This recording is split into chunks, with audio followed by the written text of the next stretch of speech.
എന്താ കേരളത്തിൽ ലഹരിയുടെ ഉപയോഗം കൊണ്ടുള്ള ക്രൈമുകൾ വളരെയധികം വർദ്ധിക്കുകയാണ്.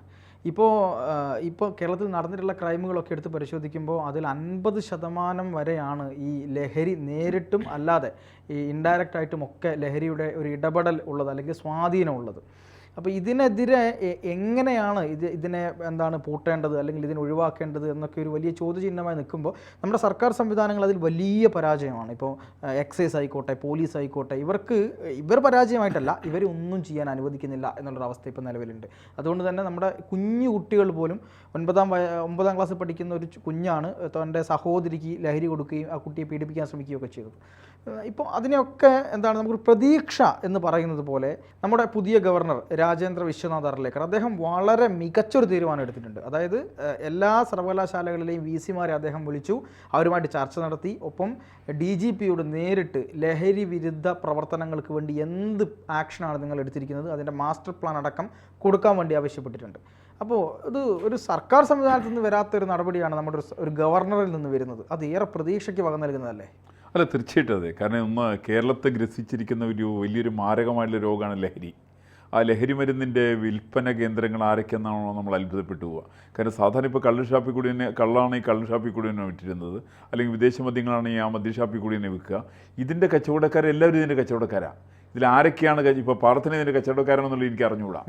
ആര് വേണമെങ്കിലും കച്ചവടക്കാരാവുന്ന നിലയാണ് ഈ ലഹരി മരുന്നിൻ്റെ ഉള്ളത്. ഇപ്പോൾ സാധാരണ നമ്മൾ കേട്ടുകൊണ്ടിരിക്കുന്നത്, ഇപ്പോൾ നമ്മുടെയൊക്കെ നാട്ടിൽ വരുന്ന സ്വിഗ്ഗിയുടെയും ഇതിൻ്റെയൊക്കെ ഭക്ഷണം കൊണ്ടിരുന്ന ആളുകളുണ്ട്, അവർ പോലും ഇതിൻ്റെ വിതരണക്കാരാണെന്ന് പറയുന്നു. എനിക്കറിയില്ല, അങ്ങനെയാണെന്ന് പറയുന്നുണ്ട്. അതേപോലെ തന്നെ നമ്മുടെ വിദ്യാർത്ഥികളുടെ ഇടയ്ക്കാണ് ഇതിൻ്റെ ഏറ്റവും കൂടുതൽ ഉപയോഗം വന്നിരിക്കുന്നത്. ഇതിൻ്റെ കച്ചവടക്കാരായിട്ട് കരിയേഴ്സായിട്ട് കൊണ്ടു നടക്കുന്ന വിദ്യാർത്ഥികളെ തന്നെയാണത്. അതിന് എളുപ്പമാണ് ശരിക്കും. കാരണം വിദ്യാർത്ഥികൾ മുഴുവൻ ടീനേജുകാരാണ്.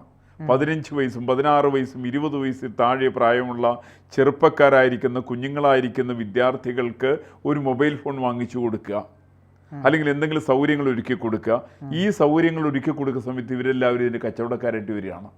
ഇന്ന് സംഭവിച്ചിട്ടിരിക്കുന്നത് അങ്ങനെയാണ്. വളരെ എളുപ്പമാർഗത്തിൽ ഈ മയക്കുമരുന്നിൻ്റെ ലോബി ശ്രമിക്കുന്നത് ഏറ്റവും ദുരൂഹമായിരിക്കുന്നൊരു കച്ചവട പ്രവർത്തനമാണ്. ഇത് വളരെ ദുരൂഹത നിറഞ്ഞതാണ്. ഇതിന് സത്യത്തിൽ പിന്താങ്ങേണ്ടത്, ഇതിനെ സർക്കാർ പിന്താങ്ങുന്നത് മര്യാദയാണെന്നാണ്. സർക്കാർ ഡയറക്റ്റ് അല്ലെങ്കിൽ ഇൻഡയറക്റ്റ് ഇതിന് പിന്താങ്ങുകയാണ്. പോലീസ് സംവിധാനങ്ങൾ ഇതിനെക്കുറിച്ച് അറിയുന്നില്ല. ഇത് എവിടേക്കാണ് അത് ഉപയോഗിക്കുന്നത് പോലീസിന് അറിഞ്ഞുകൂടാ, അല്ലെങ്കിൽ എക്സൈസ് ഡിപ്പാർട്ട്മെൻറ്റ് ഇതിനെക്കുറിച്ച് അറിയാൻ പാടില്ല. കാരണം അവരുടെ ഒന്നും കൺട്രോളിൽ ഇല്ലാത്ത രീതിയിൽ, എന്ന് വെച്ചാൽ അവർക്ക് ഒന്നിലും കൺട്രോളില്ല എന്ന് വേണം മനസ്സിലാക്കാൻ വേണ്ടിയിട്ട്. അവർക്ക് ലഹരി മരുന്നിലെ ഇല്ല, അതുപോലെ തന്നെ ബാറുകളുടെ കാര്യങ്ങളിൽ അവർക്ക് നിയന്ത്രണമില്ല, അവർക്ക് കള്ള് ഷാപ്പിൻ്റെ കാര്യത്തിൽ അവർക്ക് നിയന്ത്രണമില്ല, മറ്റ് പുകയിലയുടെ കാര്യത്തിൽ അവർക്ക് നിയന്ത്രണമില്ല. ഒന്നിലും നിയന്ത്രണമില്ലാത്ത ചില ഉദ്യോഗസ്ഥന്മാർ ശമ്പളം മേടിക്കാൻ വേണ്ടിയിട്ട് മാത്രം അവിടെ പോകുന്നൊരു വിഭാഗം ആളുകളുണ്ട്, കൈക്കൂലി മേടിക്കാനും. ഈ രണ്ടിനും അല്ലാതെ കണ്ട് ഇവരൊന്നും പ്രവർത്തിക്കുന്നില്ല എന്നുള്ളതാണ് ഇന്നിപ്പോൾ കേരളത്തിൻ്റെ ഒരു സെൻറ്ററായിട്ട് ഒരു ഹബ്ബായിട്ട് മാറിയിരിക്കുകയാണ്. കേരളത്തിലെ ആയിരക്കണക്കിന് വിദ്യാർത്ഥികളാണ് ഇതിൽ പെട്ടുപോയിരിക്കുന്നത്. ഇപ്പം നമ്മൾ ചില കുട്ടികൾ മരിക്കുന്ന സമയത്ത് ആ കുട്ടികളുടെ കുടുംബത്തിൻ്റെ സ്വാധീനവും ആ പ്രദേശത്തുള്ള ആളുകളുടെ പൊതുസമൂഹത്തിലുള്ള ബന്ധമൊക്കെ വെച്ചുകൊണ്ടാണ് വിഷയങ്ങൾ സജീവമാകുന്നത്. ചാനലുകളിൽ ചർച്ചകൾ വരുന്നതൊക്കെ അതിൻ്റെ പേരിലാണ്. വസ്തുതയിൽ ഇത് മാത്രമല്ലല്ലോ, ഈ ഒരു കുട്ടിക്ക് മാത്രമല്ലല്ലോ സംഭവം. കേരളത്തിൽ വ്യാപകമായിട്ട് പ്രശ്നമുണ്ട്. ഞാനിടയ്ക്കൊരു ഡിസ്കഷനിൽ പറഞ്ഞു, എറണാകുളം ജില്ലയ്ക്കകത്ത് മയക്കുമരുന്ന് വിൽപ്പനയില്ലാത്ത വിദ്യാലയങ്ങളുടെ പേരെന്ന് ലിസ്റ്റ് ഔട്ട് ചെയ്യട്ടെ. ഞാൻ ഉള്ളവരെയല്ല ഉദ്ദേശിച്ചത്, ഇല്ലാത്ത എത്ര സ്ഥാപനത്തിലുണ്ട്. ഇല്ലാത്ത സ്ഥാപനത്തിൻ്റെ എണ്ണം കുറവാണ്. ഗുരുതരമായിട്ടുള്ള സ്ഥിതിയാണ്. അതിപ്പോൾ എല്ലാ വിദ്യാഭ്യാസ സ്ഥാപനങ്ങളാണ് ഇതിൻ്റെ എളുപ്പമാർഗം. കാരണം അവിടെ കുട്ടികളിലേക്ക് കൊടുക്കുന്നത്. ഇവിടെ എറണാകുളത്തൊക്കെ ചില വിദ്യാഭ്യാസ സ്ഥാപനങ്ങൾ ഡേ ടൈമിന് ക്ലാസ്സിൽ നിന്നുകൊണ്ട് മദ്യപിക്കുന്ന കുട്ടികൾ. ഇവിടുത്തെ DUK-നെ കുറിച്ച് അറിയാമോ? ഇവിടുത്തെ പോലീസ് ഡിപ്പാർട്ട്മെൻറ്റിന് അറിയാമോ? അവരെന്ത് നടപടിയെ കുറിച്ച് എടുത്തിട്ടുള്ളത്? ഇവിടെ വിദ്യാഭ്യാസ വകുപ്പ് മന്ത്രി ഉണ്ടല്ലോ, അയാളുടെ പണി എന്താ ഉള്ളത്? ഈ പറയുന്ന ആളുകളൊന്നും അവനവൻ്റെ പണി നിർവഹിക്കുന്നില്ല. ആര് കുടിച്ച് ചത്താലും മയക്കുമരുന്ന് ഉപയോഗിച്ച് എന്ത് ദുരൂഹതകൾ സംഭവിച്ചാലും ഇവർക്കൊരു വിഷയമേ അല്ല. ഈ സാഹചര്യത്തിലാണിപ്പോൾ ബഹുമാനപ്പെട്ട കേരളത്തിൻ്റെ ഗവർണർ രാജേന്ദ്ര വിശ്വനാഥ് അർലേക്കർ അദ്ദേഹം യോഗം വിളിച്ച് VC-മാർ യോഗം വിളിച്ചതാണ്. ഇത് VC-മാർ ഗൗരവമായിട്ട് എടുക്കണ്ടേ? VC-മാർ ഗൗരവമായിട്ട് എടുക്കണം. ആർക്കാണ് ഷെയർ ചെയ്യുക?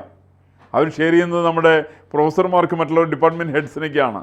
അത് ഈശ്വരനെ സഹായിച്ച് നമ്മുടെ പല മന്ത്രിമാരുടെ ഭാര്യമാരാണ് ആ പൊസിഷനിലിരിക്കുന്നത്.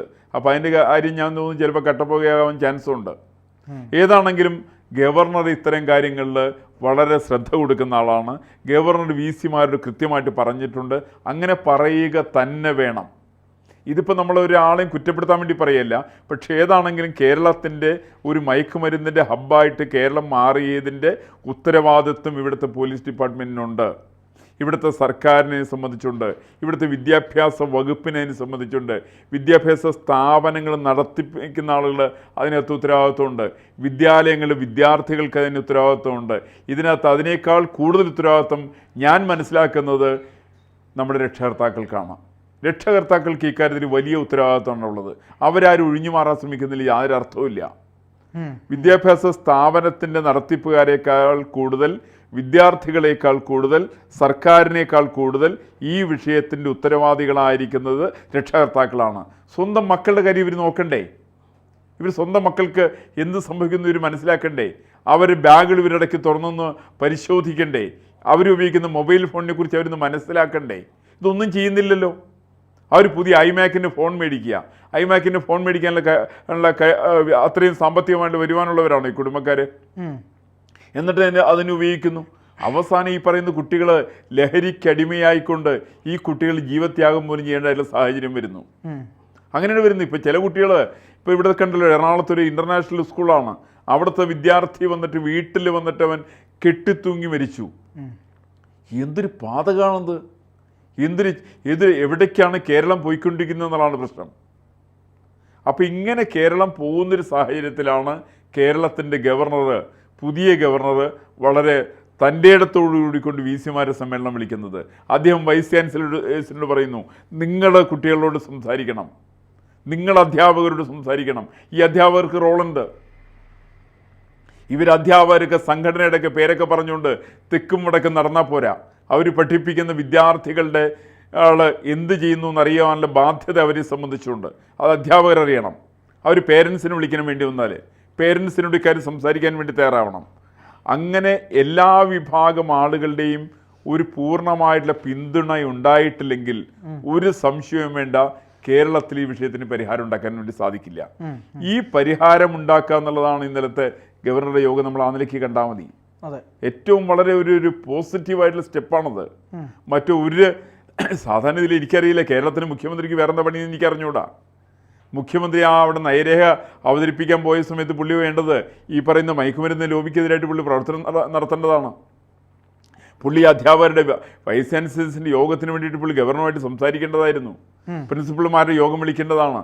പുള്ളിയുടെ രാഷ്ട്രീയ പാർട്ടികളുടെ യോഗം വിളിക്കേണ്ടതാണ്. ഇവരാരും ചെയ്യുന്നില്ലല്ലോ. കേരളത്തിലെ രാഷ്ട്രീയ പാർട്ടികളുടെ ഇക്കാര്യത്തിൽ നയം വളരെ വ്യക്തമാക്കേണ്ടതാണ്. ഞാൻ മനസ്സിലാക്കുന്ന ഒരു രാഷ്ട്രീയ പാർട്ടിയും ലഹരിക്കെതിരായിട്ടുള്ള തീരുമാനത്തിൽ ശക്തമായിട്ടുള്ള ഒരു നയപരിപാടിയും ഒരു രാഷ്ട്രീയ പാർട്ടിയും സ്വീകരിച്ചിട്ടില്ല. PC ജോർജിനെതിരായിട്ട് കേസ് കൊടുക്കുന്ന യുവജന പ്രസ്ഥാനങ്ങളൊക്കെ ഉണ്ടല്ലോ ഇവിടെ. ഇവന്മാർക്കൊക്കെ എന്താ പണി? ഇവരുടെയൊക്കെ പ്രധാനപ്പെട്ട പണി ഞാൻ മനസ്സിലാക്കുന്നത് മയക്കുമരുന്നിനെതിരായിട്ട് പറയുമ്പോൾ അവർക്കെതിരായിട്ട് ഇവർ കേസ് കൊടുക്കുക എന്ന് വെച്ചാൽ ഈ യുവജന പ്രസ്ഥാനങ്ങൾക്കടക്കം മയക്കുമരുന്ന് ലോബിയുമായിട്ട് ഇവരുടെ ബന്ധത്തെക്കുറിച്ചിട്ട്, ഈ രാഷ്ട്രീയ നേതാക്കന്മാരുടെ വരുമാനത്തെക്കുറിച്ചിട്ട് അന്വേഷണം നടത്തേണ്ടതാണ്. ഇവർക്കൊക്കെ പങ്കുണ്ടാവാൻ വളരെ സാധ്യതയുണ്ട്. അതുകൊണ്ടാണല്ലോ വേറെ ആരും എടുക്കുന്നില്ല തീരുമാനം. ആരും തീരുമാനം എടുക്കാതിരിക്കുന്ന സമയത്താണ് വൈസ് ചാൻസലർ തൻ്റെ ഇടത്തോടു കൂടിക്കൊണ്ട് ഇവരുടെ യോഗം വിളിക്കുകയാണ്. ഇവരോട് സംസാരിക്കുകയാണ് ഇത്തരം കാര്യങ്ങളെ കുറിച്ചിട്ട്. അപ്പോൾ അതുകൊണ്ട് സർവാത്മന കേരളത്തിൻ്റെ എല്ലാ ആളുകളും ഈ ഗവർണറുടെ ധീരമായിട്ടുള്ള നടപടിയെ സർവാത്മന പിന്താങ്ങണം എന്നാണ് എൻ്റെ അഭിപ്രായം. തീർച്ചയായിട്ടും എന്തായാലും ഗവർണറുടെ ഒരു നടപടിയിൽ സർക്കാരിൻ്റെ കണ്ണ് തുറക്കട്ടെ, പോലീസിൻ്റെ എക്സൈസിൻ്റെ കണ്ണ് തുറക്കട്ടെ, ഒപ്പം നമ്മുടെ രക്ഷിതാക്കളുടെ കണ്ണും തുറന്ന് ഒരു ലഹരിക്കെതിരായ ഒരു യുദ്ധം ആയി മാറി ഇതിനെ, ഈ ഒരു വിപത്തിനെ ഒഴിവാക്കാൻ പറ്റട്ടെ. കൂടുതൽ വാർത്തകളും വിശേഷങ്ങളും നിങ്ങളിലേക്ക് എത്താൻ ABC മലയാളം സബ്സ്ക്രൈബ് ചെയ്യുക, ബെൽ ബട്ടണും അമർത്തുക.